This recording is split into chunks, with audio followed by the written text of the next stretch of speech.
It is Friday, September 26, 2025. Welcome to the latest happenings inside our federal machine. The school superintendent for the largest school district in Des Moines, Iowa, was arrested by ICE after he led agents on a vehicle chase. Among his possessions was a loaded gun, and he was previously arrested on gun charges in 2020. Fancy that. He has been avoiding authorities since 1999. And also, former FBI Director James Comey released a video statement following his indictment on 2 felony counts. Also, James Comey's son-in-law, Troy Edwards, has resigned from the U.S. Attorney's Office following Comey's indictment. Leftist obstructionists were outside in front of the ICE facility in Broadview, Illinois today, chanting, "Shoot ICE," over and over again. When will ICE finally start arresting these people for terroristic threats and obstructing the lawful duties of federal agents? Hopefully sooner rather than later. And also, following an immigration court hearing, federal agents break up a husband and wife after the husband was ordered for deportation, and an agent gets a bit hands-on with the wife, and we'll check that out.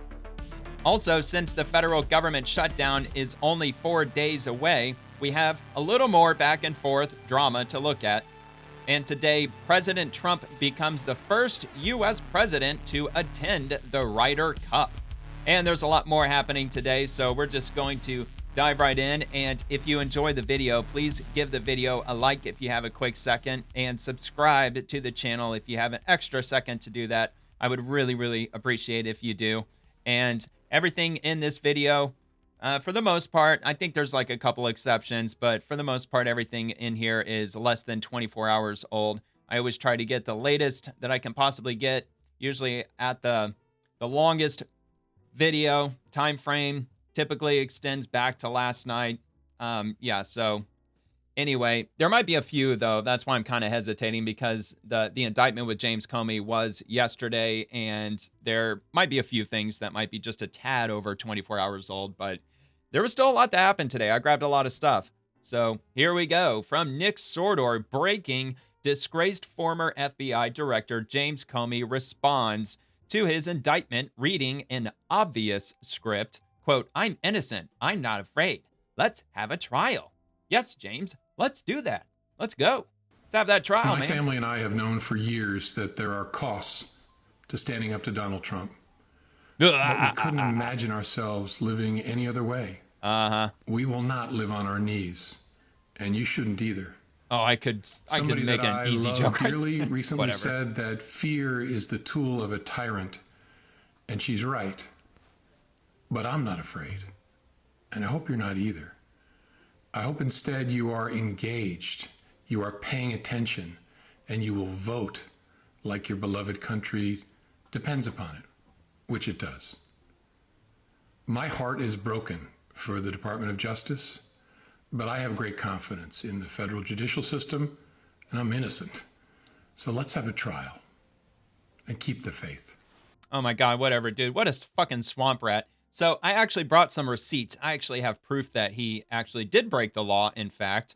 And which, by the way, he's quite obviously one of the most establishment shills out there, especially doing that cryptic, stupid number that he put in seashells. What was that, like 8647 or something like that? Oh, I didn't do anything wrong. I'm just, justice comes first. I'm not in any way in bed with the establishment or anything like that. I'm just a regular all-American former FBI director, never did anything wrong. Anyway, whatever. So this comes from FBI Director Kash Patel. Career FBI agents, intel analysts, and staff led the investigation into Comey and others. They called the balls and strikes and will continue to do so. The widely false accusations attacking this FBI for the politicization of law enforcement comes from the same bankrupt media that sold the world on Russiagate. It's hypocrisy on steroids. Their baseless objections tell us now more than ever that we are precisely over the target and will remain on mission until completion. They are, man. They're dead on target. That's why the Democrats in Congress are freaking out, why they're using words like Nazi, Gestapo. I mean, dude, they've been heavily threatened by Trump for like 10 years. And it's not just Trump, it's what he stands for. It stands for America first, patriotism, the establishment crumbling, the people having the ability and realizing that we have the ability to vote for whoever the fuck we want for president, and everything just falls into place afterward.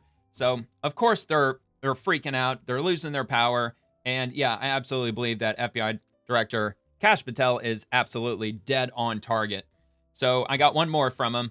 This FBI is continuing to deliver on our promise for ultra transparency. The only reason you have answers is because we are finding and producing materials exposing corruption at record levels. Thank you to the men and women at the FBI once again for delivering for the American people. No one else is on mission like we are. And he's replying to John Solomon. Bombshell FBI memo reveals widespread concerns among agents that Bureau had become woke, biased against conservatives. Yeah, that's no shocker whatsoever. So this comes from justthenews.com. I will get into James Comey here in just 1 second. I'm just going to read just a little bit of this, and we'll just see what they have to say before I move on. I think the very next thing I have after this is getting into the nitty-gritty details with regard to James Comey. The FBI secretly deployed more than 250 plainclothes agents to the U.S. Capitol during the January 6, 2021 riot. An operation so disorganized it unleashed searing frustrations among many of the FBI's rank and file that the Bureau had lost its core competencies to wokeness and allowed its employees to become pawns in a political war, according to an after-action report kept from the public for more than 4 years. Scores of FBI agents and personnel, many from the Bureau's premier Washington field office, sent anonymous complaints to the after-action team detailing how agents were sent into an unsafe scenario without proper safety equipment or the ability to identify themselves readily as armed officers or other police agencies, the report obtained by Just the News shows. The most persistent complaint was that the Bureau during the James Comey and Chris Wray era had become infected with political biases and liberal ideology that treated the protesters from the summer of 2020 Black Lives Matter riots far differently than those arrested in the aftermath of the January 6th episode. The FBI should make clear to its personnel and the public that despite its obvious political bias, it ultimately still takes its missions and priorities seriously, one employee wrote in a stinging review. It should equally and aggressively investigate criminal activity regardless of the offender's perceived race, political affiliations, or motivations, and it should equally and aggressively protect all Americans regardless of perceived race, political affiliations, or motivations. Yeah, it should go without saying. That agent urged FBI leaders to identify viable exit options for FBI personnel who could no longer feel it is legally or morally acceptable to support a federal law enforcement and intelligence agency motivated by political bias. One agent suggested the problem extended beyond the Bureau to D.C. U.S. Attorney's Office. Yeah, I'm sure it did, indicating a more widespread problem with political bias. You know, maybe that's why Judge Jeanine Pirro, when she became the U.S. Attorney for D.C., why she was, I don't know if I'd use the word complaining, but she was voicing her concerns over short staffing issues in the U.S. Attorney's Office, probably because a lot of the woke folks were either purged or they just left because they didn't want to work under somebody like Donald Trump, the evil orange man. I just got a feeling maybe they were politically biased and they didn't want to work for an administration that they've been told for 10 years to hate, by every fiber of their being. Anyway, currently the U.S. Attorney's Office is dictating what it is that gets investigated. This is a dangerous precedent because we can barely get them to prosecute investigations that clearly meet thresholds needed for federal prosecutions, the agent wrote. However, their willingness to conduct a search warrant on someone's life for a misdemeanor seems ridiculous. It is unreasonable for the FBI to conduct investigations involving misdemeanor violations at a federal level. It is not our role. Many of the agents' feedback focused on the Washington field office and its culture.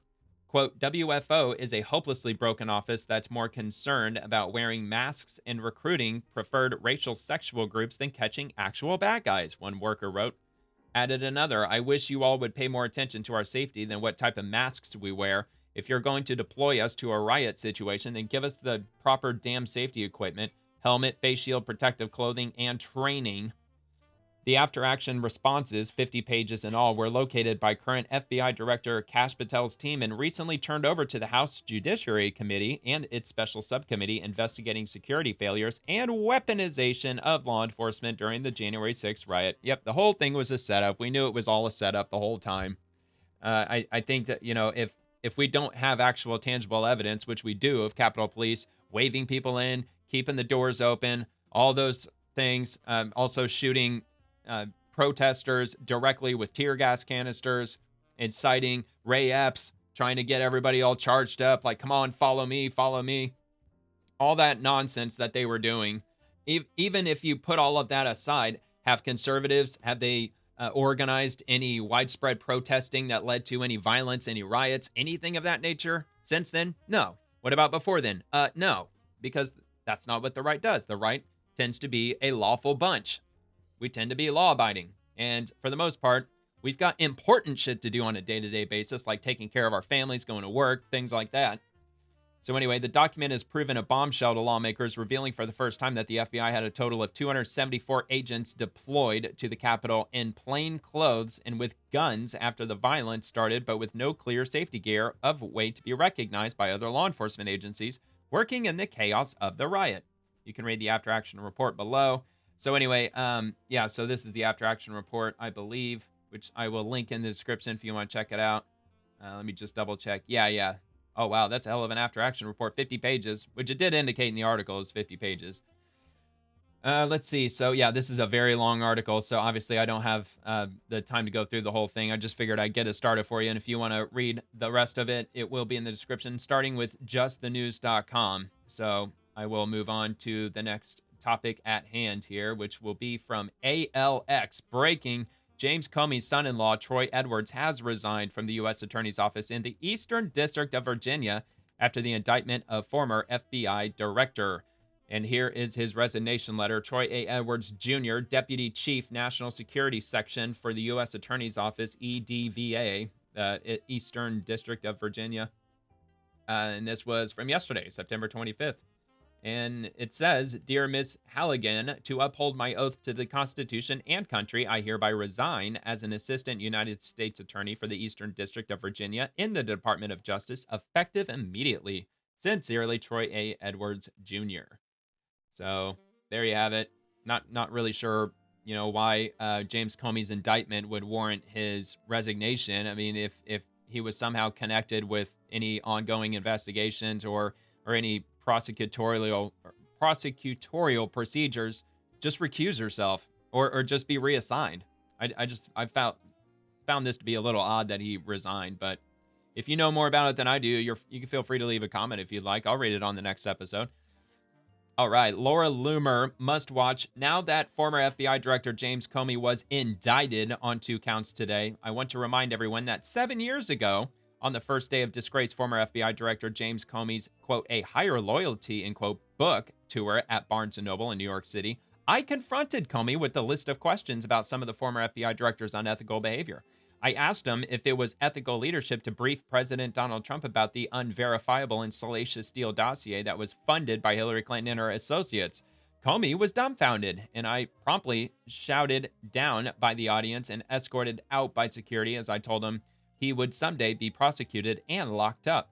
President Trump was 100% right to fire that dirty cop James Comey. Now Trump is going to lock him up. So this, I'm assuming, is the clip of Laura Loomer confronting James Comey here. So let's check this out. Okay, thank you for submitting these questions. You have awful handwriting. Hey, Mr. Comey. Hey, how is it ethical to brief the President of the United States on an unverifiable and salacious dossier? And how is it ethical leadership to not tell him that his political opposition, Hillary Clinton, paid for that? You didn't disclose that information. Why didn't you disclose to President Trump that his opposition? Oh my God, dude, the leftists, they're so angry. You are not an ethical leader. Today, Mr. Comey's 11 law. Look at that stupid ass lady. I mean, she got her training from those herd handlers that exist in the leftist protests, where if somebody steps out of the herd and they start talking to somebody that might have a camera and a microphone, yellow vested people, the people wearing the yellow vest, they walk up and they actually put their hands on their shoulders, they turn them 180 degrees, and then they slowly walk them right back into the crowd so they could be a nice, happy, obedient little NPC that they are. It's just so funny. The lady just stood up like, oh my God, that just sounds absolutely ridiculous. I'm going to try to shut this lady down. 11 lawmakers, Mr. Comey, today filed a criminal referral against you. Ma'am, you're gonna have to leave. You gotta leave. You're gonna get prosecuted, Comey. You're gonna get locked up. Let's go, man. Come on, leave. Let's go. How dare you shut down my free right to speak? Yeah, it's my bag. It's my coat. Okay. All right. All right. Notice how he didn't answer anything. I'm going. I was gonna say, where's the security handlers? You're not an ethical leader, Comey. Not an ethical leader.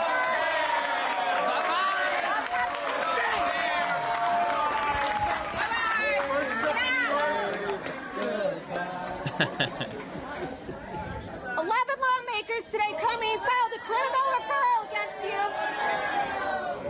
And he You're just gonna get stands there. prosecuted. He doesn't say a word. Of course he doesn't.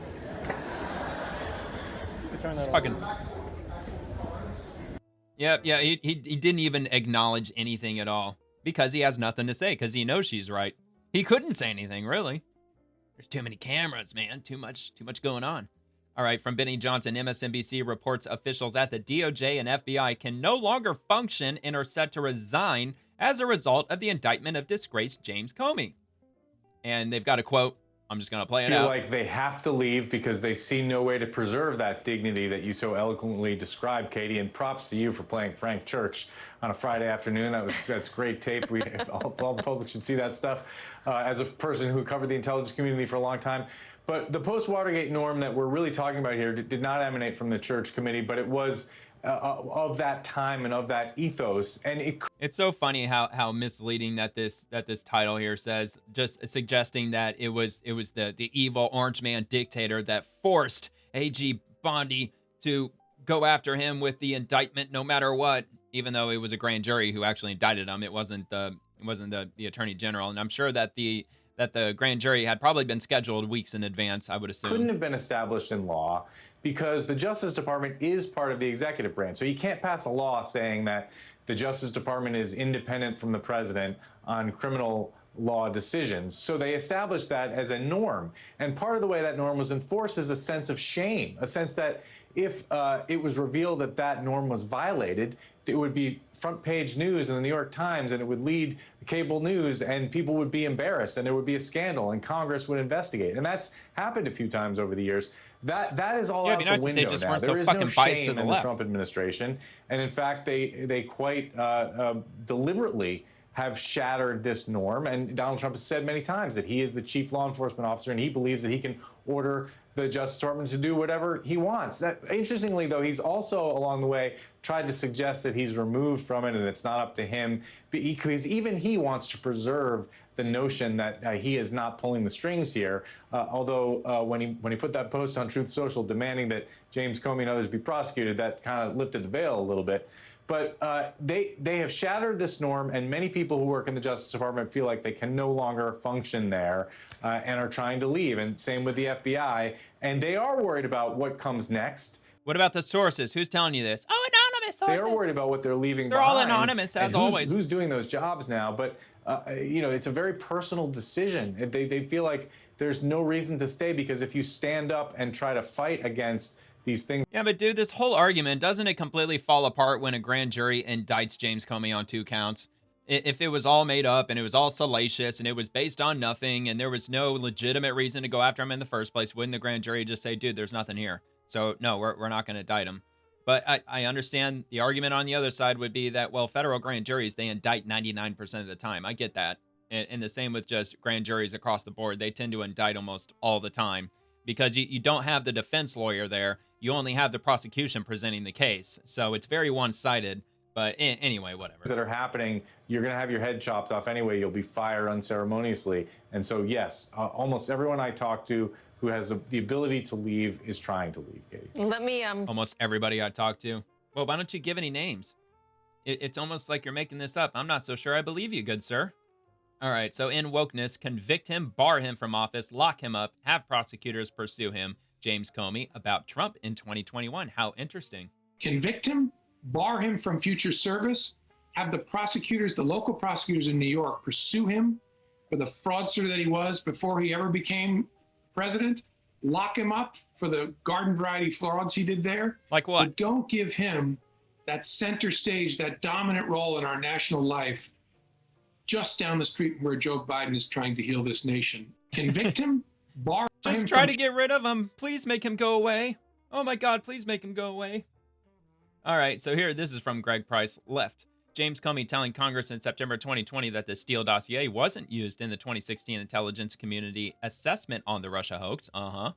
And on the right is Tulsi Gabbard's release from July showing that the Steele dossier was directly cited and that Obama intel officials overruled senior intel officials who told them it was garbage. Really? So I'm going to open this up first and then move over to here. All right. Not been verified.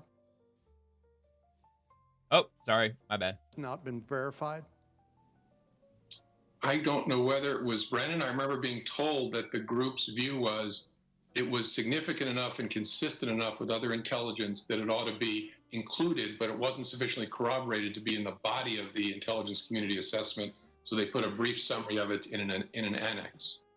All right, so let's see what the other image is. Oh, oops, went up a little bit too much. Here we go. All right, so let's see, tradecraft standards. The same officer said the DTIA refused to remove it, and when confronted with the dossier's many flaws, responded, yes, but doesn't it ring true? Oh man, it's a transcript. It'll take a lot to read through. Here, how about this? How about I just repost it? If you want to check out my X profile, it's at SPAETHON. It's the same as my YouTube name, except it has an N as in November at the end of it. Or you can just go straight here to Greg Price, which is a little more complicated than mine, but you can check it out there as well. And then I'm going to go straight to this one from C3. Here's James Comey lying under oath. He was protected until Tulsi released the documents showing the Soros, Clintons, and Obama created the Russia hoax. Oops. Enjoy prison. There should be no fuzz on this whatsoever. The Russians interfered in our election during the 2016 cycle. They did it with purpose. They did it with sophistication. They did it with overwhelming technical efforts. And it was an active measures campaign driven from the top of that government. There is no fuzz on that.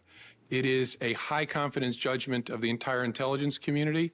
And the members of this committee have seen the intelligence. It's not a close call. That happened. That's about as unfake as you can possibly get. And it's very, very serious, which is why it's so refreshing to see a bipartisan focus on that, because this is about America, not about any particular party. So that was a hostile act by the Russian government against this country. Yes, sir. In that time frame, there were more than the DNC and the DCCC that were targets. Correct. There was a massive effort to target government and non-governmental, near-governmental agencies like nonprofits. What would be the estimate of how many entities out there the Russians specifically targeted in that time frame? It's hundreds. I suppose it could be more than 1,000, but it's at least hundreds. Okay. All right. Explain yourself. All right. So U.S. Immigration and Customs Enforcement. All right. So we're going to move on past that. That was the last one that I had as far as James Comey. We'll just see what happens. Obviously, there's plenty of evidence against him. I mean, he was saying all this shit under oath. All right. So from U.S. Immigration and Customs Enforcement, this is absolutely fucking wild, man. Des Moines, Iowa, public school superintendent has been arrested by ICE. Immigration and Customs Enforcement. ICE Des Moines arrested Ian Andre Roberts, who is a criminal illegal alien from Guyana, in possession of a loaded handgun, as well as $3,000 in cash and a fixed blade hunting knife after he tried to evade arrest. He tried to get away, and they had to chase after him to catch him. Learn more in our newsroom. Let's see, I think they might have a follow-up. Here we go. So this is on ice.gov, which I'll link below if you want to check it out. There's the firearm here. Oh, man, that's a tiny image. All right, I think I might have a better size one in a later post, I think. All right, so Des Moines, Iowa. Today, ICE Des Moines arrested Ian Andre Roberts, criminal illegal alien. Okay, so basically I already read this. At the time of his arrest, Roberts was working as the superintendent of Des Moines Public Schools, despite being an illegal alien with a final order of removal and no work authorization. So supposedly the superintendent that was before him, I don't know if they were outed or if they resigned, retired, but whatever the case was, he was appointed by, I'm assuming, the school board. I have a little bit more information with regard to that. He wasn't like voted in by people per se, but anyway, so during a targeted enforcement operation on September 26th, 2025, officers approached Roberts in his vehicle after identifying himself, but he sped away. Officers later discovered his vehicle abandoned near a wooded area. State Patrol assisted in locating the subject, and he was taken into ICE custody. Roberts has existing weapon possession charges from February 5th of 2020. Roberts entered the United States in 1999 on a student visa and was given a final order of removal by an immigration judge in May of 2024. The investigation into how Roberts acquired the handgun is being turned over to the ATF. It is a violation of federal law for those in the U.S. without legal status to possess a firearm and ammunition. Let's see. So this is a quote from ICE ERO St. Paul Field Office Director Sam Olson. Quote, "The suspect was arrested in possession of a loaded weapon in a vehicle provided by Des Moines Public Schools after fleeing federal law enforcement." Dude, he was even in a freaking, like, quote-unquote company vehicle. This is crazy. "This should be a wake-up call for our communities to the great work that our officers are doing every day to remove public safety threats. How this illegal alien was hired without work authorization, a final order of removal, and a prior weapons charge is beyond comprehension and should alarm the parents of that school district." Yeah, dude, no background check. Dude was the superintendent of countless thousands of children in the city of Des Moines, and no background check. Like, nothing whatsoever. I think it might have something to do with maybe their DEI initiatives. ICE is grateful for the assistance of the Iowa State Patrol in apprehending this suspect, or subject. All right. So that'll be linked if you want to check that out. And we're going to move back to the next one here. So Unlimited L's breaking. ICE has arrested Des Moines Public School Superintendent Dr. Ian Andre Roberts. He is an illegal immigrant from Guyana and a fugitive with a standing deportation order since May of 24. Dr. Roberts fled after ICE agents identified themselves. He sped away in his car, then abandoned it. An Iowa State Police K-9 found him hiding in a brushy area 200 yards away. ICE officials say they found a loaded gun, fixed blade hunting knife, and $3,000 in cash. Let's see if that, yeah, here we go. It's a little bit of a better image. I mean, it's definitely not nearly as, as small as the other one. So there's his loaded weapon. There's an image of the former superintendent, who is also an illegal immigrant. From X Alerts, new Des Moines Public School Superintendent Ian Andre Roberts identified as illegal, arrested by ICE after a foot chase, weapon found. So here's a clip of this individual. Thank you, Madam President. I stand here this evening before you with immense gratification and certainly a sense of pride and humility. I am incredibly grateful for the vote of confidence that the board has shown. It was clear to me. Yeah, so they appointed him, the school board. So in wokeness, Roberts overstayed a visa from 1999. He was arrested on weapons charges in 2020. He was selected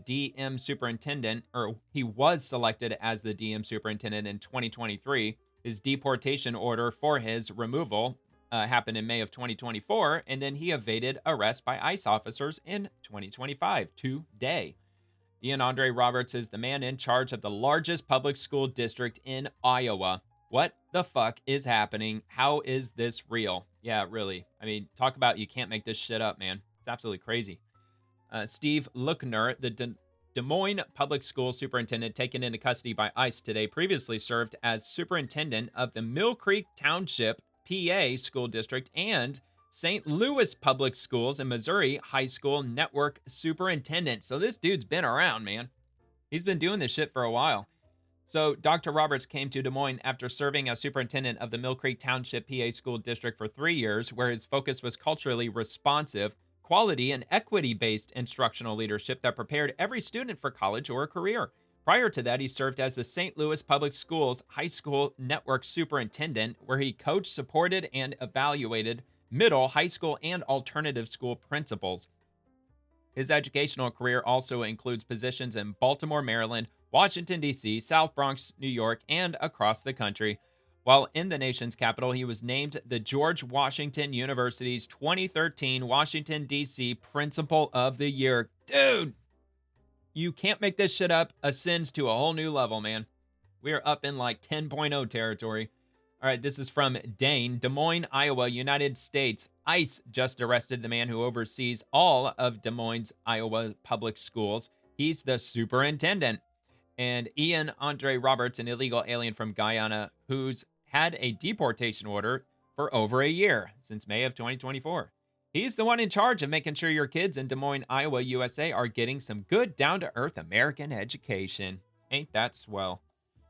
And this is from Bill Malugan. It's really small. I'm just going to quickly skim over this real quick. So I already covered everything in the first paragraph. So per senior ICE official, Roberts first entered the U.S. in 1999 on an F-1 student visa at St. John's University and was ordered removed by the U.S. on May 22nd of 2024, with proceedings being held in absentia.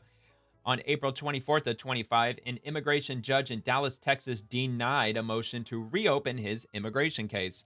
Fox is told Dr. Roberts also has a weapons arrest in 2020, though the disposition of that charge or case is currently unclear.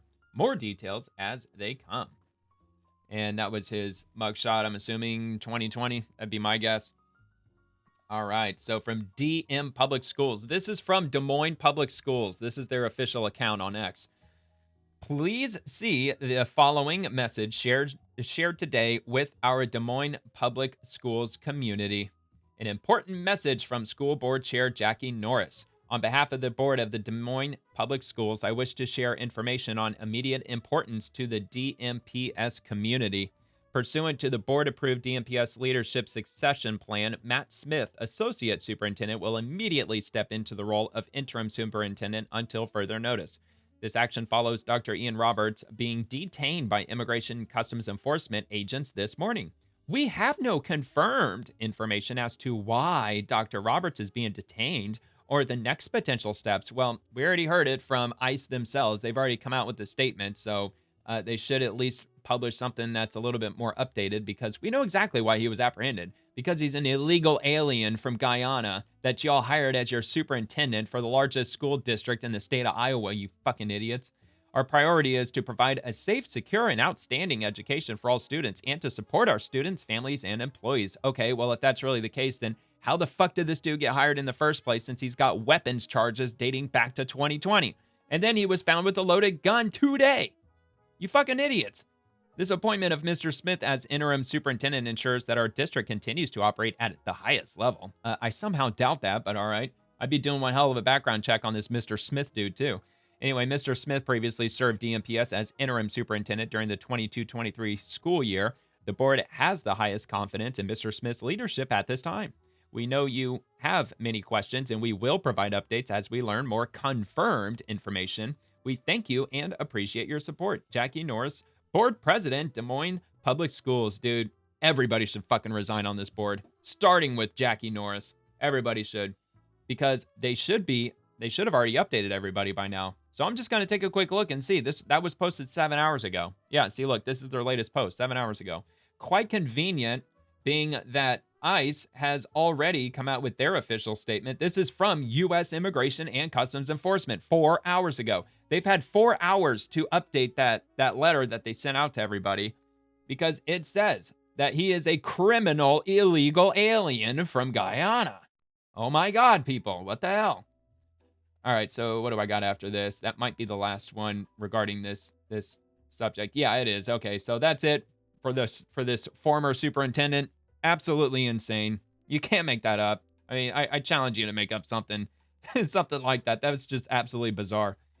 Anyway, Vice President J.D. Vance Vice President Vance on the Trump administration's crackdown on violent left-wing terror groups, and he quotes, and I will play accordingly on Fox News. People want to see people go to jail for this. Well, first of all, people will go to jail for this, but the President of the United States has made very clear we're taking a whole-of-government approach to this. We're looking at the funding networks. We're looking at the people who are inciting violence. We're looking at the people who are promoting and encouraging violence. That takes time to do it the right way, Laura. We're going to make sure that we do this the right way. With First Amendment I understand. concerns. Of course, you have to protect people's First Amendment rights.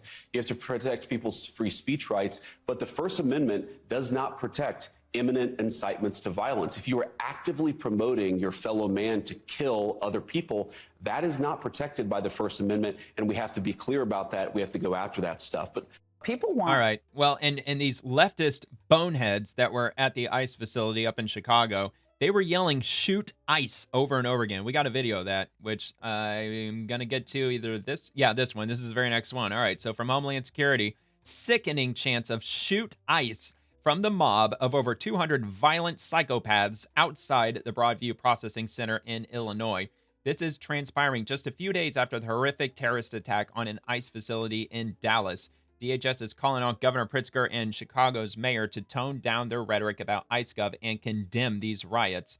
Terrorism will never stop our mission to defend the homeland. Good. I'm glad they said that. So let's listen to this.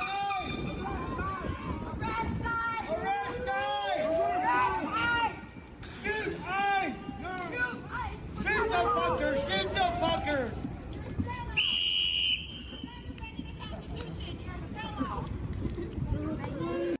All right. Well, to be fair, I heard two people shout, "Shoot ICE," and those two should absolutely be taken into custody immediately because I'm pretty sure that's incitement of violence. I mean, that's a terroristic threat.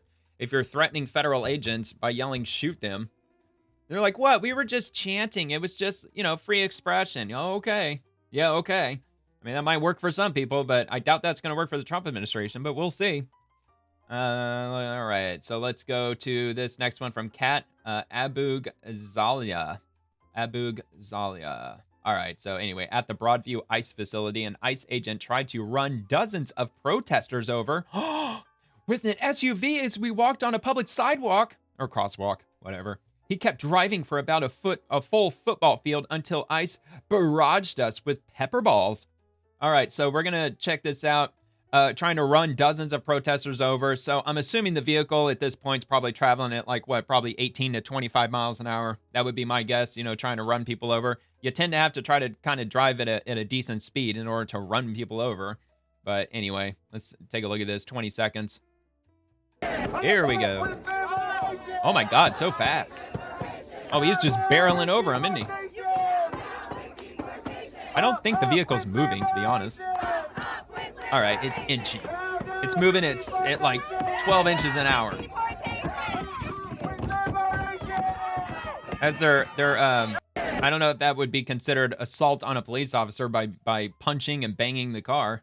I think that'd be hilarious if they actually charged him with that, though, especially if it's stuck. Yep. So bunch of morons, bunch of idiots. I have no idea why these federal agents, why are they not sending in reinforcements and just simply arresting every last one of these people? Because look, on a sidewalk, I don't see a sidewalk there. I see the pavement of a road. They're clearly in the middle of the road. And that is obstruction of federal agents, which can carry a maximum prison sentence of 8 years. And that is the truth. And any assault on any federal agents carries up to a 20-year prison sentence.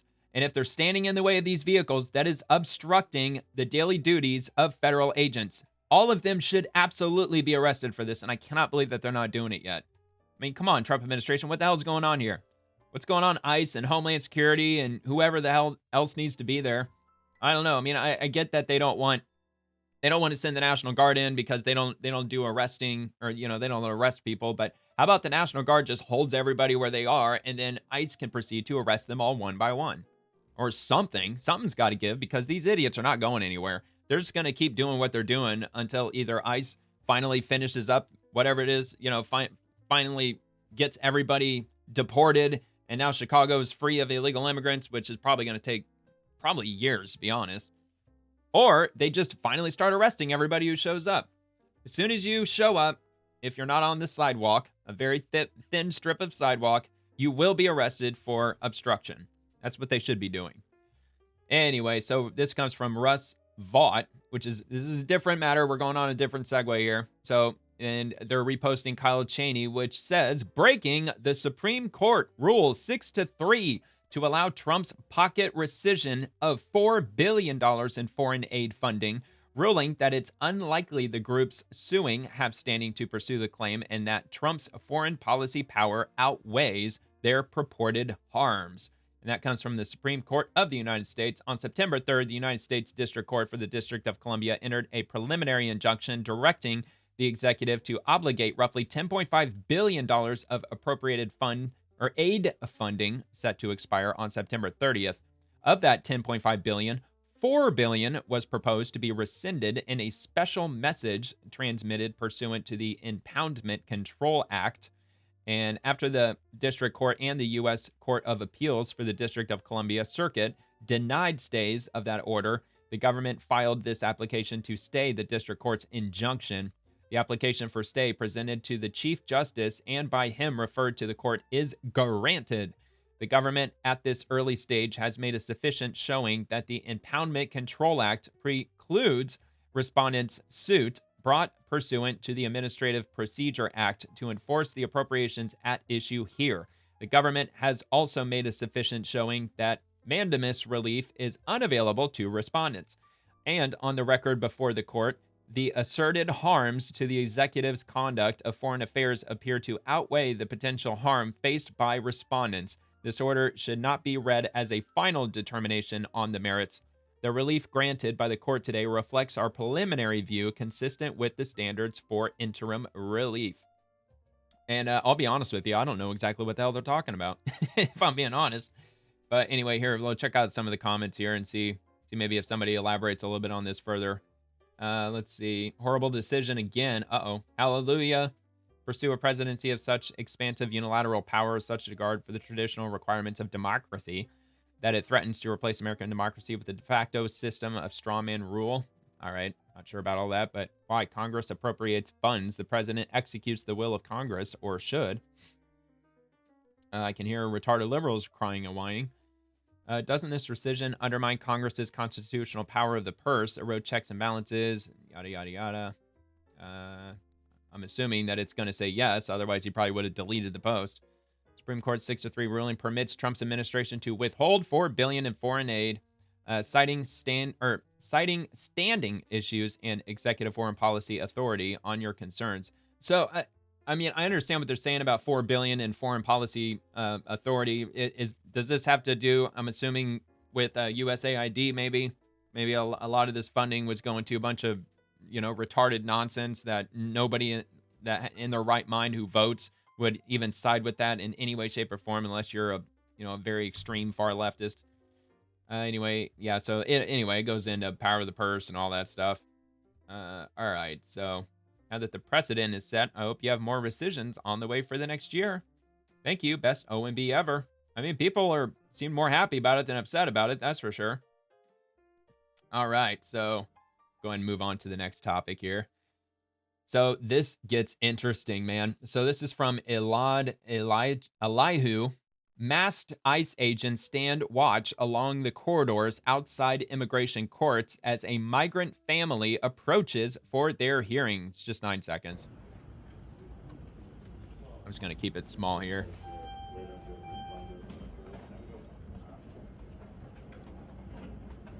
All right, so they're heading into immigration court. There's 4 of these, by the way. Here's the next one. ICE agents intercept and detain an illegal alien as he leaves his immigration court hearing in New York City. DHS arrests a few dozen illegal aliens here every week. The woman beside the migrant is not a family member or a lawyer, but an immigration activist court observer, which I'm assuming is the lady in orange. All right, so this one's 49 seconds in total. I'll make it full screen. It's a little bit longer.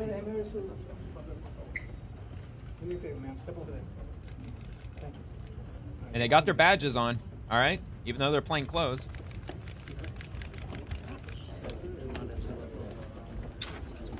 So obviously the judge ordered his removal. Excuse me, sir. What country are you from?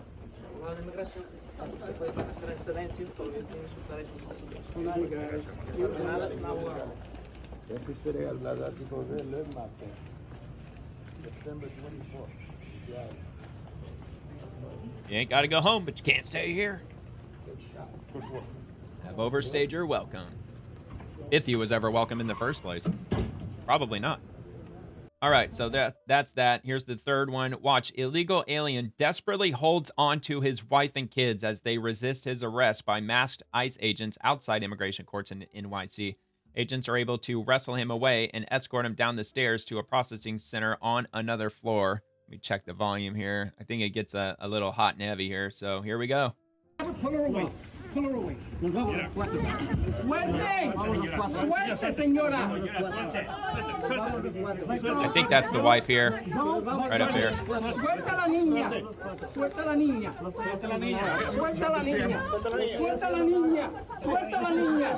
Suelta la niña.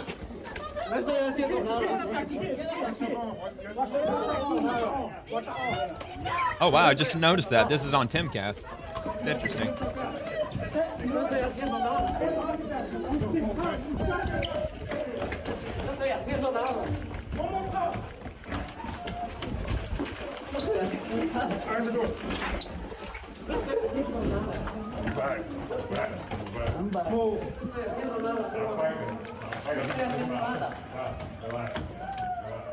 Man, those tactics are kind of crazy, man. They're putting the paper up over the window and everything. You think that they would have had like some holding room, you know, like where they take inmates after they've been found guilty, you know, they take them back into the back room. You think they'd be doing all that back there, not out here in the hallway. I mean, it's kind of weird, but of course, this is in New York City. It's the sanctuary city. It's far left. You know, I'm sure that the courts are not cooperating in any way, shape, or form, which is probably why they're walking out of the courtroom with their families, and they're not being handcuffed inside the courtroom. I am positive that's why they're doing it this way, because the judge or the city or whatever the hell, they're just preventing them from having the ability to do that, because they should be putting them in cuffs in the courtroom. They should be. Just, if nothing else, for fucking safety. Because that poor child that was in the middle of it, did you see her getting like smushed up against the fucking wall? It's absolutely crazy, man. All right, so this is the last one here. This is where it gets a little heavy. So the hysterical wife of the detained alien follows around and confronts the ICE agent, who repeatedly tells her adios, then two-hand pushes and shoves the woman to the ground in front of her children. Court security is brought to remove the woman. So here we go. Oh, sorry. Adios. Adios. Adios. Come on, man.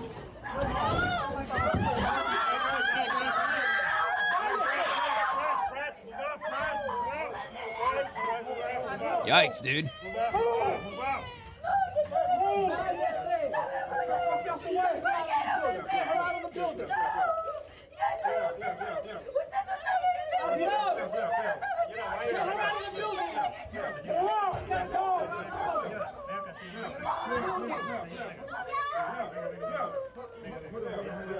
Ooh-wee.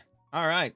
Well, I can only imagine what the left-wing news networks are playing as we speak, or as I speak tonight. So, yeah, he got a little handsy. Obviously, he completely had enough. Yeah, I would just say, I don't know if that would be considered assault or not. I mean, like, he didn't strike her. He just, shoved her to the ground. I think if a federal officer or any officer goes hands-on with anybody, I mean, at that point, they should be arresting them or something, So, I don't know. No expert on that. I just thought that was a little heavy. Probably shouldn't. Look, if he lost his temper, which it clearly looks like that he did, probably shouldn't be doing that in front of cameras, especially when you're in leftist New York City. And, yeah, because those people that are there with the cameras, they're only there to sell to the highest bidder. That's all they're there for.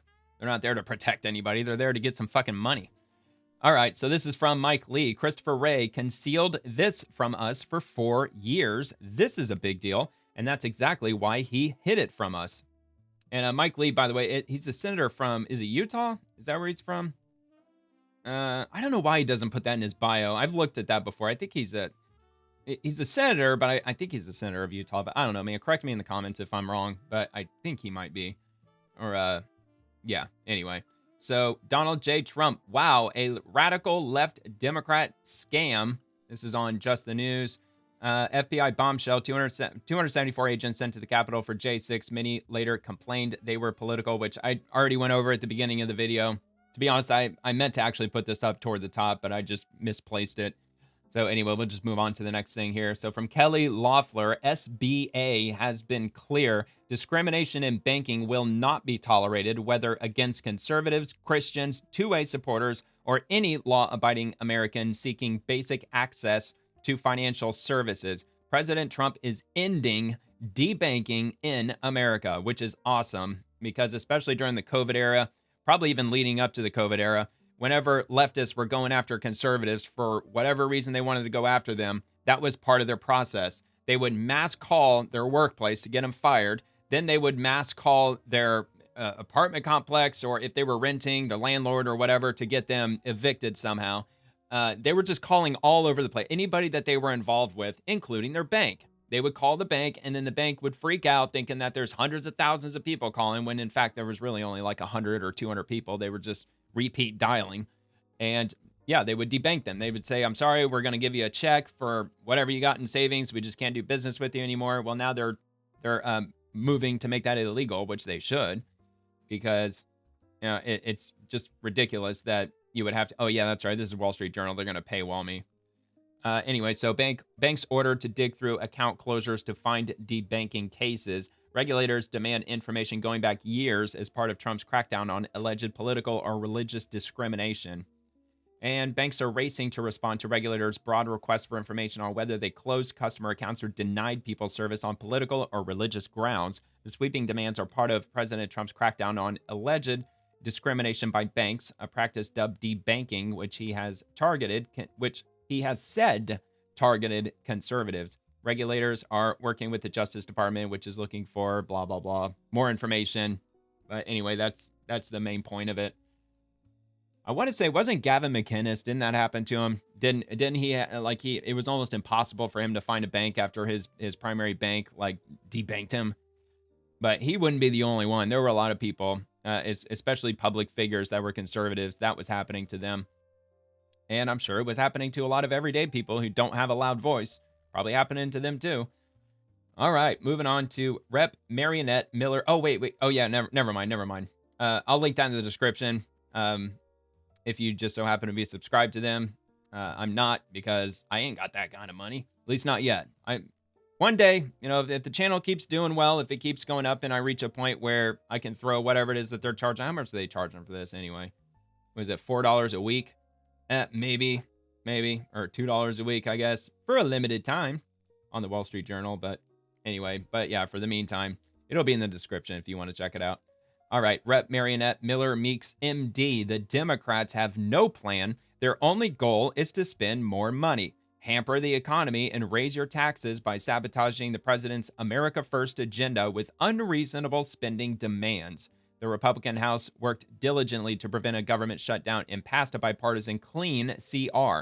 It's time for Schumer and Senate Democrats to stop playing games with the lives of the American people and do the same.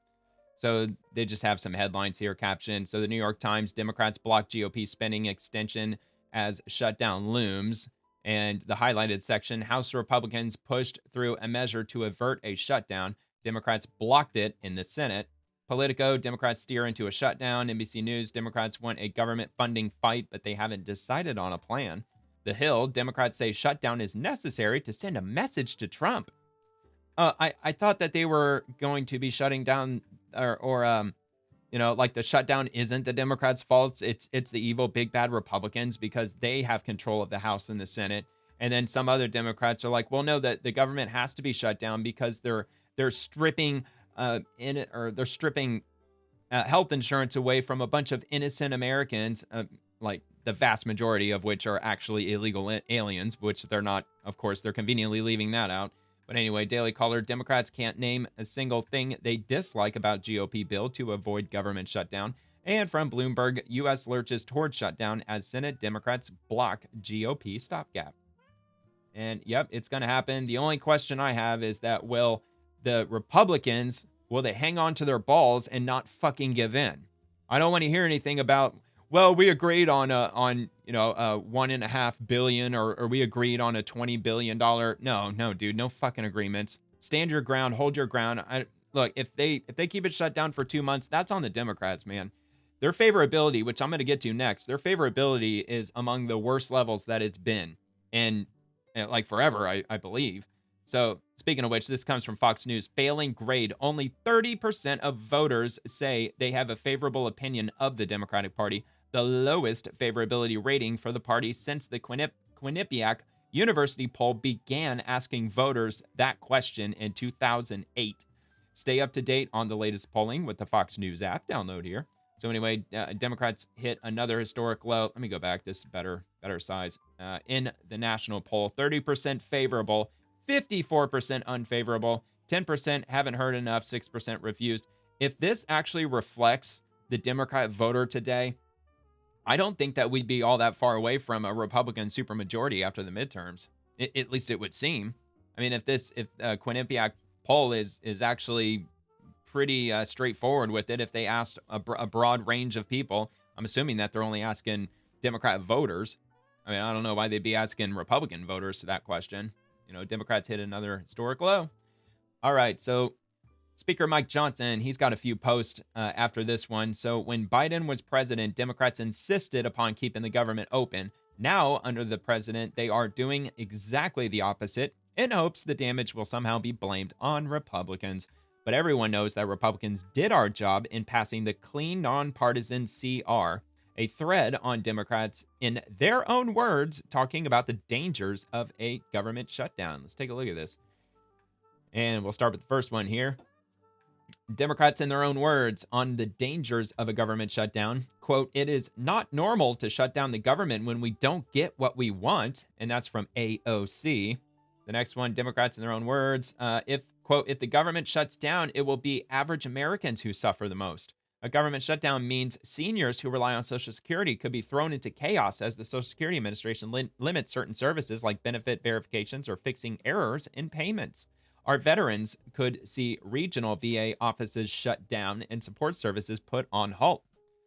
Some of our military service members could be forced to work without pay. Families who benefit from WIC and other nutrition programs could see benefits halted, and a shutdown would shake the confidence of our economic recovery, something we can't possibly afford at a time like this."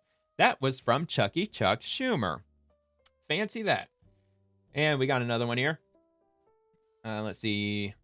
Quote, "Families will be hurt. Farmers will be hurt. If the government shuts down, holiday travel will be impacted. The ability of everyday Americans to visit their family, their friends, their loved ones will be impacted. Border security and Border Patrol agents will not be paid. TSA agents will not be paid. Small businesses will be hurt in every single community in this country." And that's from Hakeem Jeffries.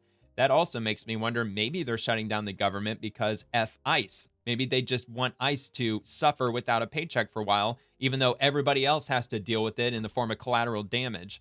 I don't know. That wouldn't surprise me if they were thinking along those lines. Quote, "It's the service members who will work without a paycheck. It's the firefighters that will be furloughed. It's the early educators who will have to leave their classroom. It's the moms and parents who will be left scrambling for childcare." And that's from Minority Whip Catherine Clark.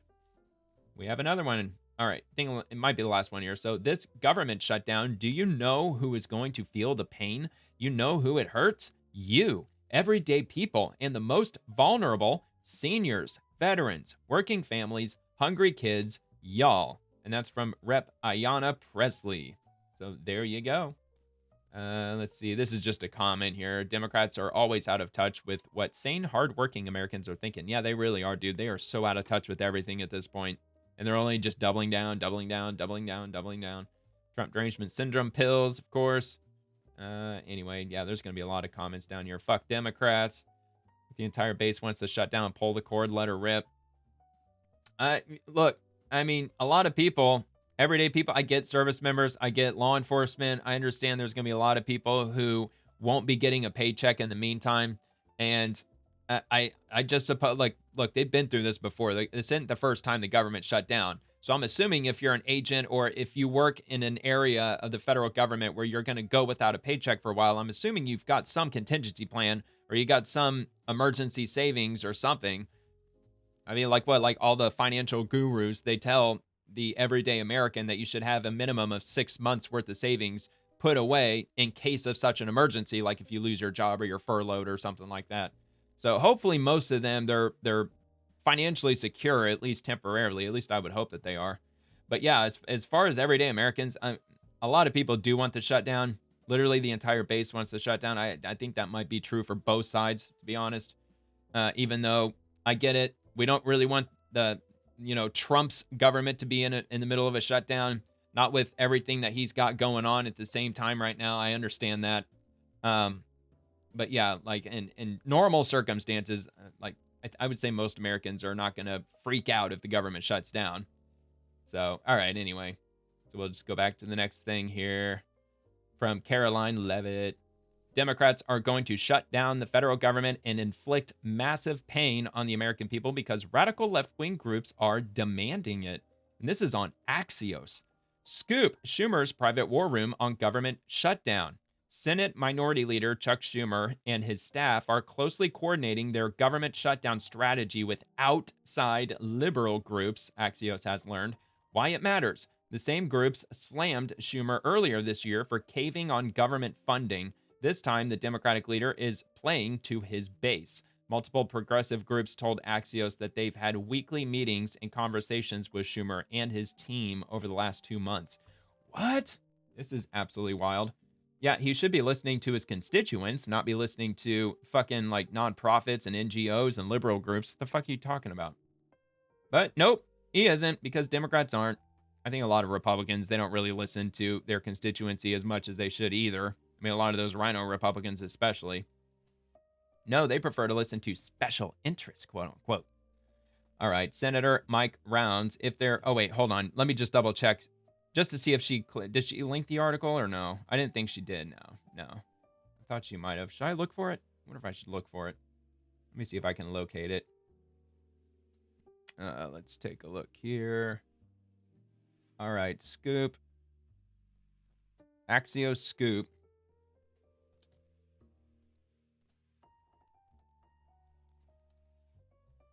All right, we got it. We got it right here. And I'll link this if you want to take a look at it. Let me just see if there was anything else that wasn't covered here. Looks like it. In the private talks, grassroots leaders have stressed the need for Schumer and Democrats to fight harder against President Trump and Republicans. Backing down and helping fund the government like Schumer did in March is unacceptable, the groups have told his team. Let's see, there's the organizations working closely with Schumer and his aides include Move On, the Progressive Change Campaign Committee, and unions, people familiar said. There has been more proactive communication from leadership, so I would just call it the outside ecosystem, said Joel Payne, Move On's chief communications officer. The battle lines that the grassroots of the party is drawing for the grass tops leadership is, hey, you got to be willing to fight. Let's see. After Schumer voted to advance the GOP funding bill earlier this year, liberal pollster released a survey that found Ocasio-Cortez beating him in a theoretical matchup. I don't know why the hell Schumer should give a shit. Let's see. Schumer took steps ahead of his 2022 re-election campaign to protect himself against a possible progressive challenge, including by working with liberal groups like the Sunrise Movement. He ultimately did not face such a challenge. Dude, he's old as fuck, man. He ain't going to be in this position forever. Is that really why he wants to shut down the government? Because he's got his fucking re-election to think about? Anyway, Democrats do not want to shut down. Reading the talking points in a recent message from the War Room. Interesting. And that's pertaining to Schumer's leadership team established a War Room email list with outside group strategists and influencers where they share talking points and social media posts to amplify. Schumer's team is asking the groups to find storytellers who can talk about real-life impacts of Medicaid cuts and expiring Affordable Care Act tax credits, according to a senior leader at a Democratic-aligned group. Yeah, I mean, that's no surprise. They're treating it like a campaign. All those things didn't happen last time because maybe Democrats on Capitol Hill didn't feel like the time was right for a fight, the source said, or maybe they just didn't realize this was going to irk the grassroots that much. The outside pressure against Schumer isn't going anywhere soon. Liberal group Progress Action Fund is launching a 6-figure ad buy pressuring Schumer to not help Republicans fund the government at the end of the month, the group told Axios first. The ad will be placed on social media, DC cable, MSNBC, and other platforms. All right, well, there you have it. So, yeah, he's obviously getting a lot of outside influence with regard to whether if he's going to keep the government open or not. I honestly I don't see how this is going to help Democrats ultimately. I really don't. I think this is only going to hurt them more than anything because, yeah, they could gaslight their base all they want. However, regular, normal people, they're aware that it's the Democrats who are shutting it down. Yeah, you could tell everybody that Republicans control the House, the Senate, the executive, although a lot of people understand that you need 60 Senate votes in order to pass a spending bill. They don't have 60 Republicans in the Senate. Therefore, they need 7 Democrats to go along with it. And if none of them are going to, then it's not exactly the Republicans shutting down the government now, then is it? Because every single Republican voted. So when this vote, I'm assuming they're going to vote on October 1st or on September 30th, unless the vote has already been done. Just keep showing the vote. If I'm a Republican and if I'm a senator or someone who's trying to inform my constituency, I would just show them the votes. Be like, look, every single Republican voted for this to pass. Every single one. Look over here at the Democrats. Every one of them voted against it. We don't have enough Republicans to pass it, so we need 7 Democrats to help us get this passed. They refused. They shut it down, not us. Which I'm assuming they're probably going to end up showing if the final vote hasn't happened yet. All right, anyway, Senator Mike Rounds. If there is a Schumer shutdown, it will be a partisan Schumer shutdown. So this is a few minutes. Kind of give me a break from talking, but this is on CNN. If there is a Schumer shutdown, it will be a partisan Schumer shutdown. Republicans don't want any kind of... Well, also an NGO and progressive groups and outside influencers, things of that nature. You know, people that actually do have power in and over the Democratic Party, not the everyday voters, because we all know, like, Democrat voters, they have zero power when it comes to the Democrats. They don't give a flying fuck about their constituency. They really, truly don't. They really don't. Not in any way, shape, or form. Of a thing happening where we have to shut down government.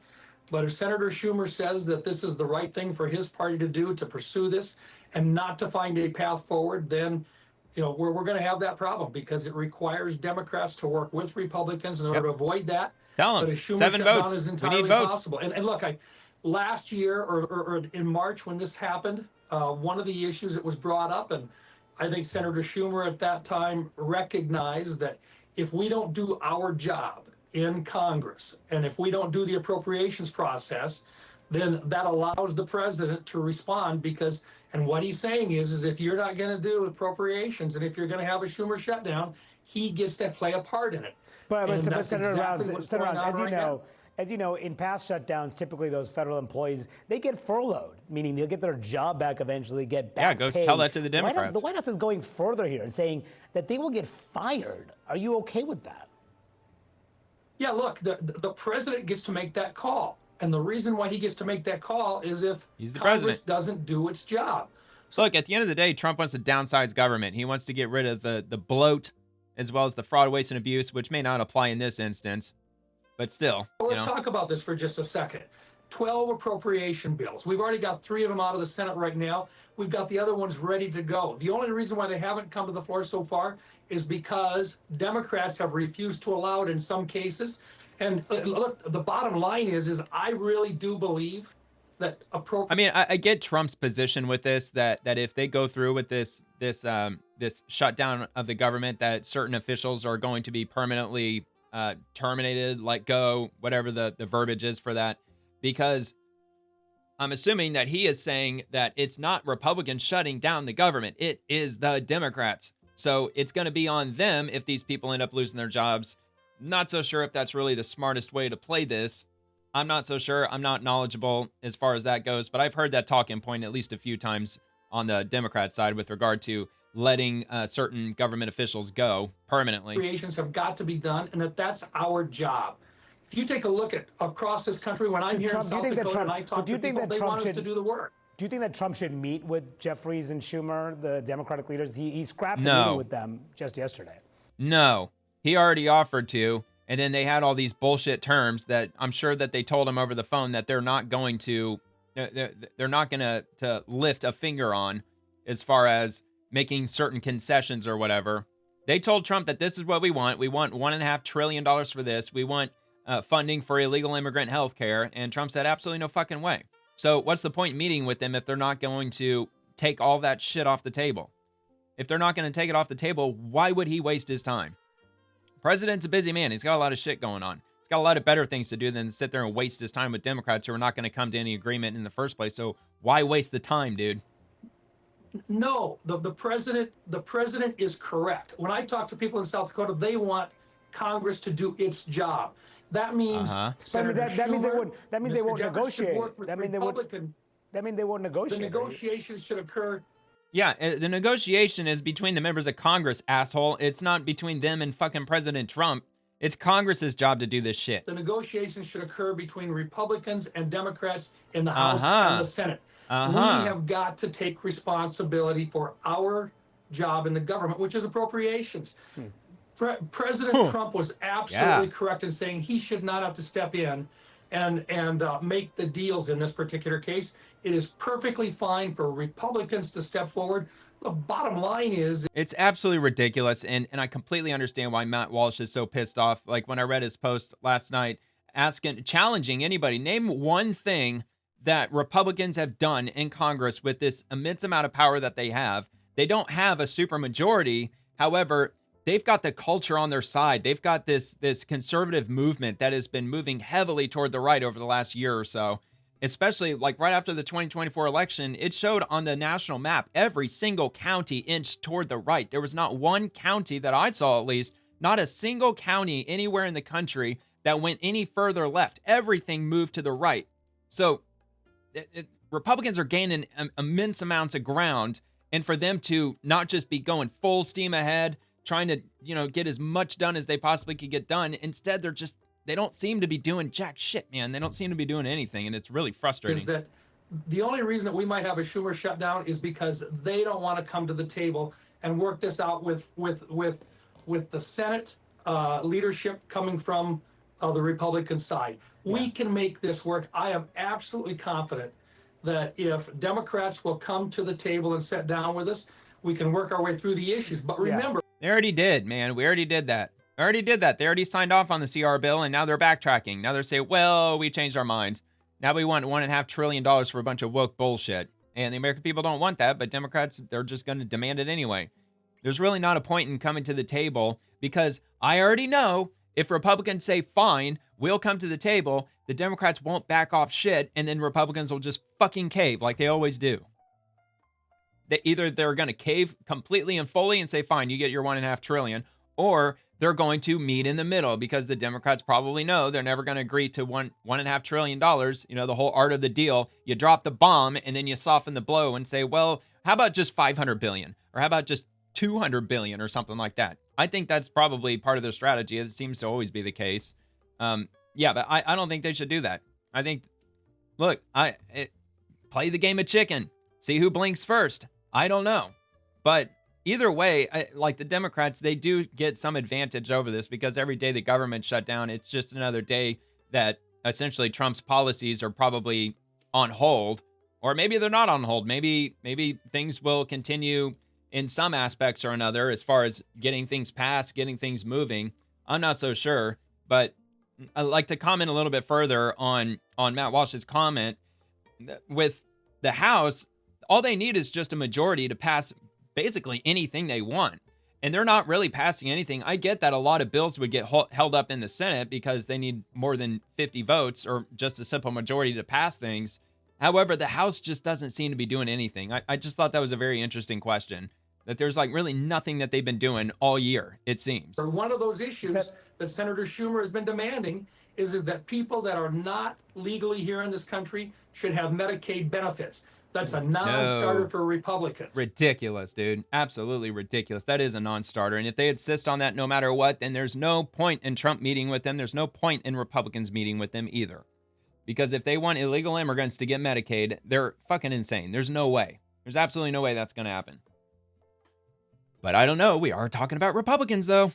So I guess that it's always a possibility that they might say, okay, well, maybe we'll just we'll agree to 20% of what you want. I hope they don't do that bullshit. I really hope they don't. All right, anyway, Abigail Jackson. Look, just one last comment. The Democrats, they're operating like they have nothing to lose, and I think in many ways they've got nothing to lose at this point. I mean, they took an enormous hit with Charlie Kirk's assassination. They've already been on the ropes all year long. I mean, the 2024 election, just that by itself just shows that Democrats are in some serious trouble, with Trump winning not just all 7 swing states, but the popular majority. And I'm sure a lot of, just with the different things that have been happening since, I mean, like even like Trump's attempted assassination last year, I mean, that was a giant eye-opener too. I think that probably woke up a lot of people. And there's just time and time again, just many different things keep happening that are against Democrats. And I think that they're operating like, well, I mean, we got nothing to lose at this point. We might as well just double down until either we climb out of this black hole that we found ourselves in, or we just end up just collapsing into oblivion. I don't know. But anyway, Abigail Jackson from, it looks like the White House, correct? Yeah, White House Deputy Press Secretary. Democrat shutdown threatens WIC benefits for mothers and children. See, yet another thing that Democrats are doing that's going to make a lot of their constituents suffer. And it's a quote. Or wait, no, hold on. There for a second, I thought it was a video. Getting a little ahead of myself. But anyway, quote, the White House and Republicans in the House passed CR added $600 million, so there will be no loss of benefits. Clearly, Democrats are okay with women and children losing WIC benefits. Yes. And of course, they're going to say, well, that's just collateral damage. You know, it's a necessity. Anyway, the pain of a government shutdown won't just be political. Millions of low-income women and children could be left hungry as soon as next week if congressional Democrats in the White House do not come to a deal.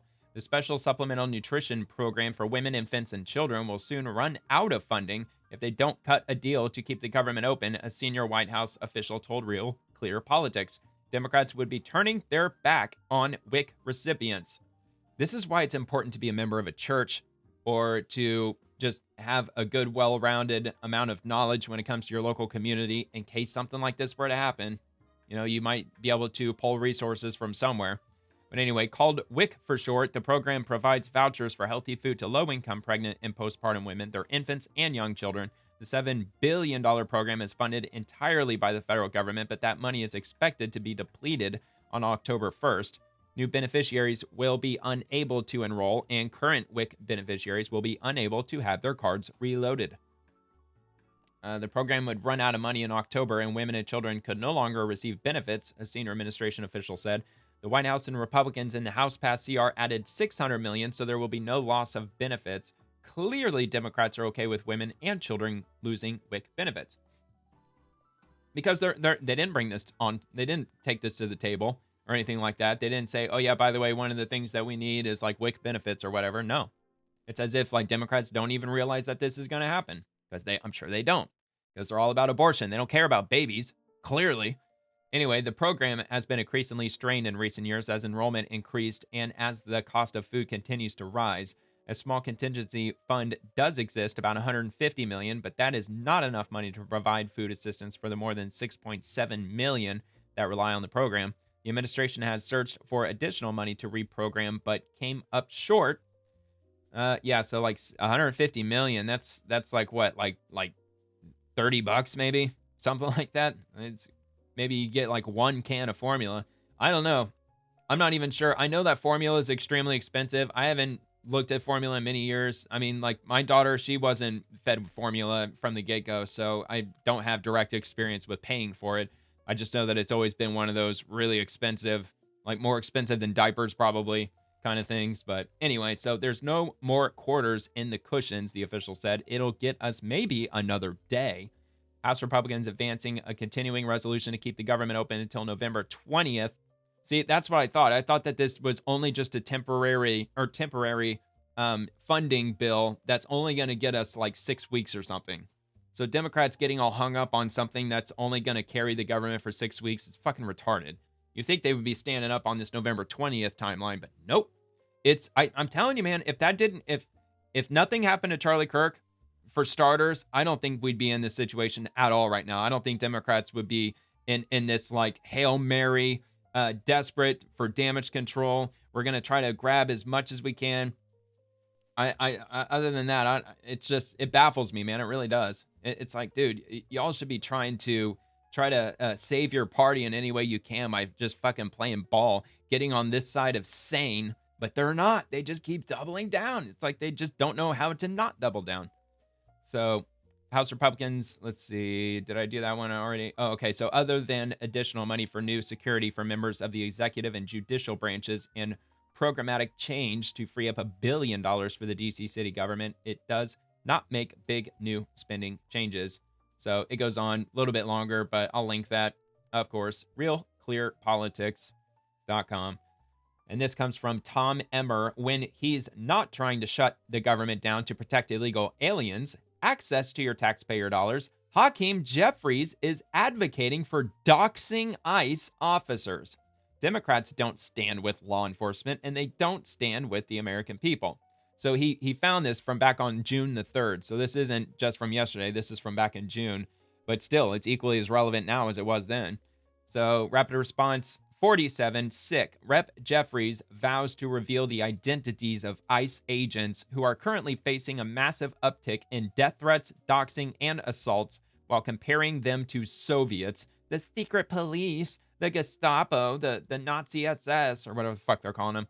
He should be ashamed of himself for putting targets on the backs of these heroes and their families. Especially, like, this is more relevant than ever since the Dallas ICE facility was, inflicted by a terrorist attack. This guy that, shot multiple people, killing one. Every single ICE agent who's engaged in this aggressive overreach and are trying to hide their identities from... Sorry, I was muted. There is no aggressive overreach. They've been using this policy for many years. ICE agents wear masks because they arrest dangerous illegal immigrant criminals, a lot of them with ties to the cartels, which is in untold, probably hundreds of billions of dollars in hard currency at their disposal. And they don't want a fucking hit squad to come after them because they've been made, because their face was recognized. That's why they wear the mask, among many other things. The American people will be unsuccessful. Plus, a lot of them do undercover in doing stuff. that. This is America. This is not the Soviet Union. We're not behind the Iron Curtain. This is not the 1930s. And every single one of them, no matter what it takes, no matter how long it takes, will of course be identified. All right, whatever, man. These people are fucking evil, man. I'm telling you, man, the Democrats are operating like they've got zero. They've got nothing to lose at this point. They have lost so much right now. I swear, man, the midterms are going to be insanely interesting. Not sure if it's going to be the big red tsunami that people have been calling for, 8 years now that we haven't quite seen. I just don't know, man. I don't know. I just hope that anybody who's running for a Republican seat, I just hope that they are America first. I hope they put people first. I hope they tell K Street to go fuck themselves. I hope they don't take any big donor money. I just hope that they're grassroots. I hope they stand by the people that are voting them in, and I hope they just stick with it. Even more, especially the newcomers. So, like, anybody who's running for re-election who's a Democrat, I really hope that there's somebody in that community that's an America First patriot who can run as a Republican and actually absolutely just fucking demolish them. I really hope so, man. Especially with a lot of these Democrats, like even Hakeem Jeffries and anybody who's a Democrat right now. It really wouldn't take a whole lot to beat them. All you got to do is just exercise your common sense and have some good public speaking skills. And not have a background, because Democrats, they really love to dig into your background and make up a whole bunch of shit. And if you have nothing in your background, they'll do exactly that. They'll make up a bunch of shit and they'll try to get away with it.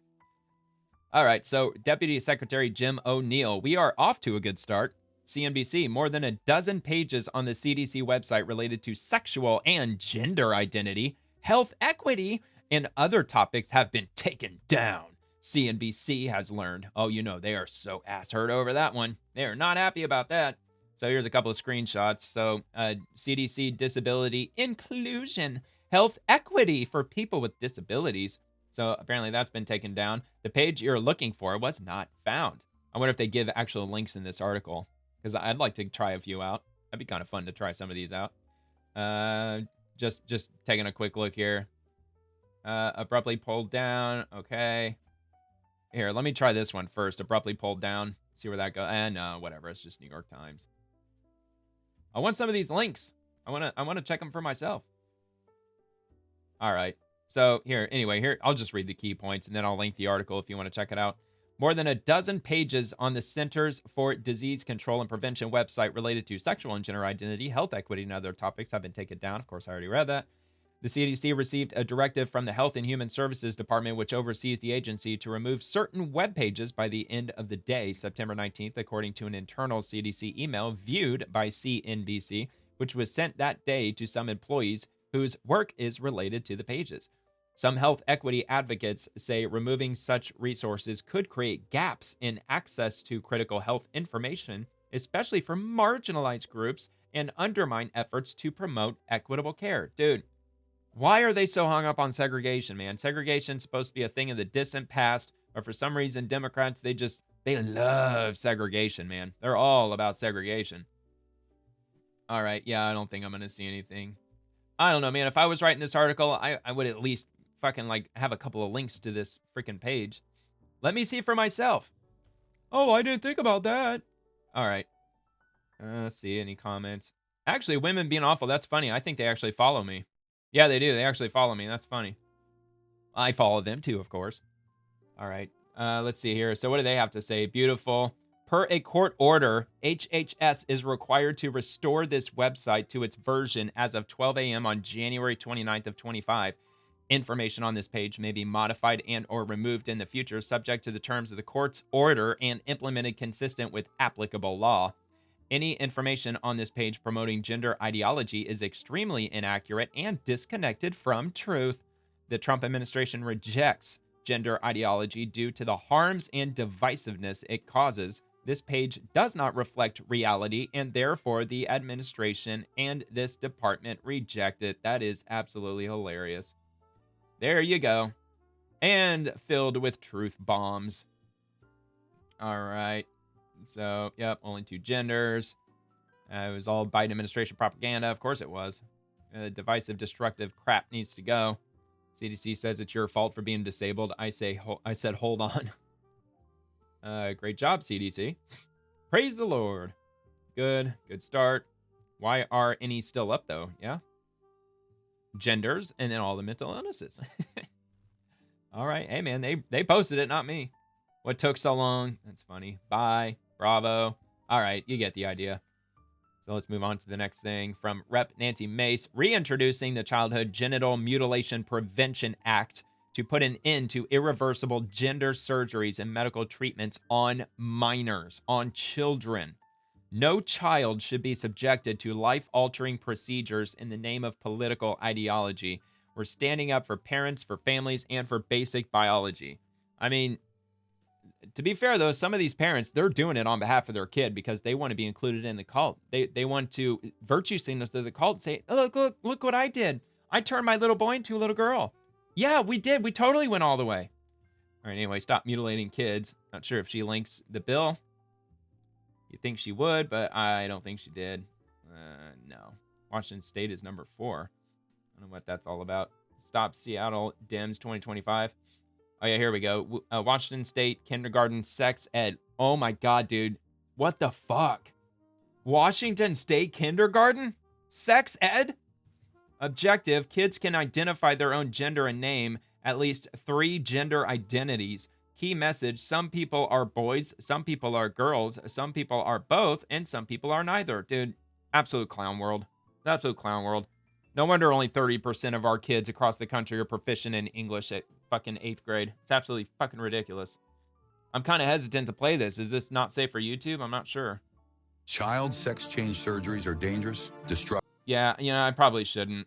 They're already drawing lines on skin. That's probably going to go into a fairly dangerous for YouTube direction. But anyway, it'll be on this post here, Rep. Nancy Mace. You want me to? Here, I'll repost it if you want to check it out. If you want to go to my profile, it's at Spaethon right here. x.com/SPAETHON. That's my profile, the swamp.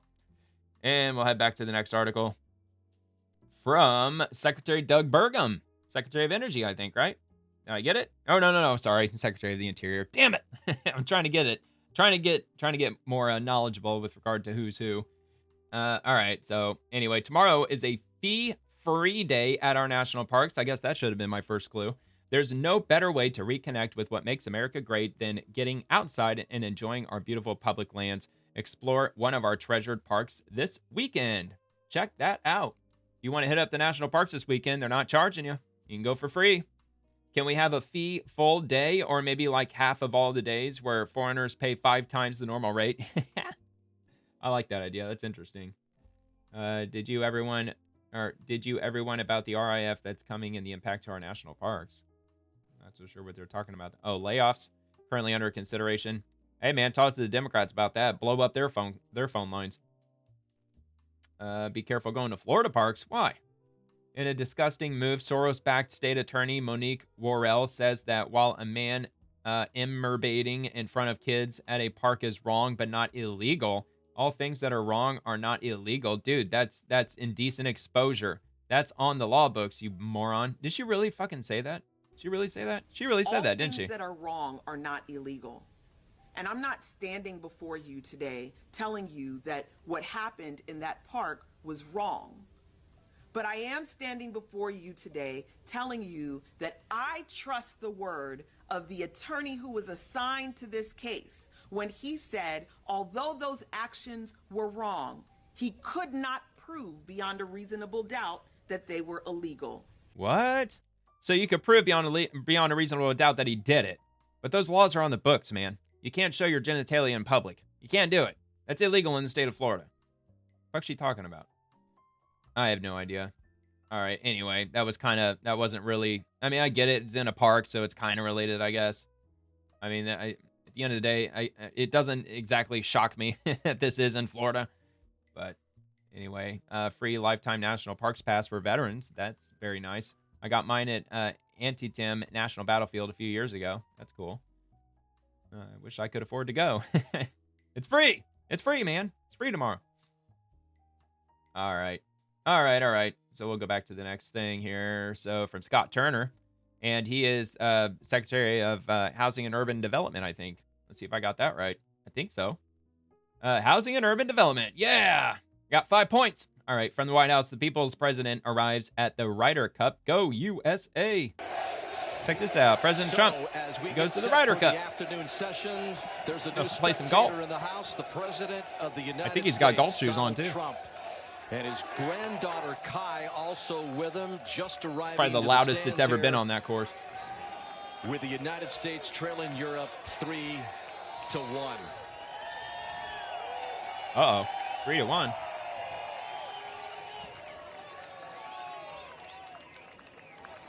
So we'll see if the president can pull off some sort of comeback here with the United States trailing 3-1 after just about everything went the European way in the morning alternate shot session. USA! USA! Dan Hicks along with Brad Faxon, Paul McGinley, and the rest of our crew getting set here as we anticipate what should be a very spirited second session. The European team swept the Americans 2 years ago and almost pulled it off again here before it was Cantley and Shoffley. Can't let that happen. Securing the Not on President Trump's watch. Got to obliterate him. Fuck them Europeans. For this next part, I want all of you and this crowd even more revved up with Trump shaking hands man, there they're with amped another up. former U.S. Captain Corey Pavin. All right. I had to look this up. I didn't even know what the hell this was. I mean, I noticed the whole golf course setting, but I never even heard of the Ryder Cup, to be honest with you. I don't watch sports. I never watch sports. I don't like sports. Hockey's fun. I like watching hockey. I just don't want to pay for it. I ain't got that kind of money. All right. So from the White House, next one, happy Friday. Friendly reminder, your favorite president, he saved TikTok. Yes, he did. President Trump saved TikTok. You hear that, Gen Zers, Gen Alpha, younger millennials? He's your TikTok president.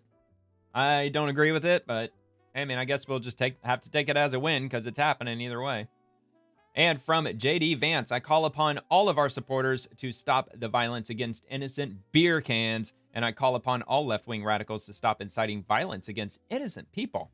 Absolutely. I guess I could agree with both of those. And he's responding to Jake. This is how MAGA responded after Bud Light had the audacity to feature a trans influencer in their ads. So spare us your bullshit about violent rhetoric from the left, JD Vance. All right. Looks like Kid Rock, right? Yeah, it's Kid Rock. I don't know, man. He's gotten a lot older.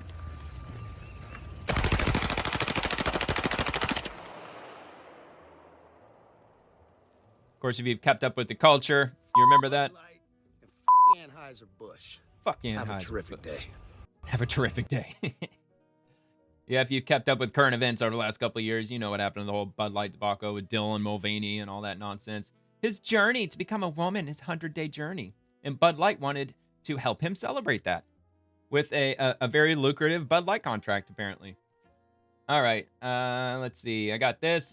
Finally, as in this is the last thing I got, from Deva Jare. I can't pronounce his name, but it's DJ Daniel. He was the one from when Trump was addressing Congress, State of the Union earlier this year. He was the honorary Secret Service agent that they deputized or sworn in or whatnot.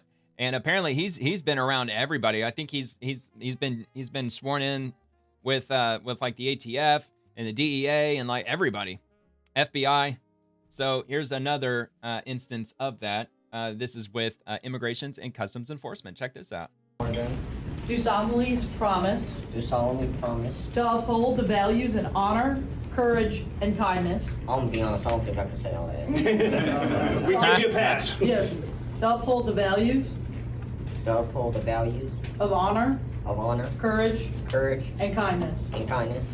I will do my best. I will do my best. To help others. To help others. To respect my community. To respect my community. To be a positive example. To be a positive example. To everyone around me. To everyone around me. I accept this badge. I accept this badge. With pride. With pride. And will wear it. And will wear it. With integrity. With integrity. And honor. And honor. Congratulations. I don't say what What do you say? He doesn't shake hands, that he hugs or something like that. That was pretty cool. Very cool. He's still making his rounds. He's still, you know, pursuing his future law enforcement career. I mean, he's got plenty to choose from. He's been sworn in by pretty much everybody at this point, as far as I know. But anyway, that's it for this Friday night. I hope you enjoyed the video. If you did like the video, please give the video a like and subscribe to the channel. It would mean a lot to me if you subscribe. And I'll drop a new show every evening, Monday through Friday, covering the swamp and everyone living in it, the politicians, bureaucrats, agencies, and everything else. And I also post daily episodes over on X, so feel free to comment over there too if you'd like. Thank you very much for watching. Hope you have a great rest of your night and a great weekend. And God bless America.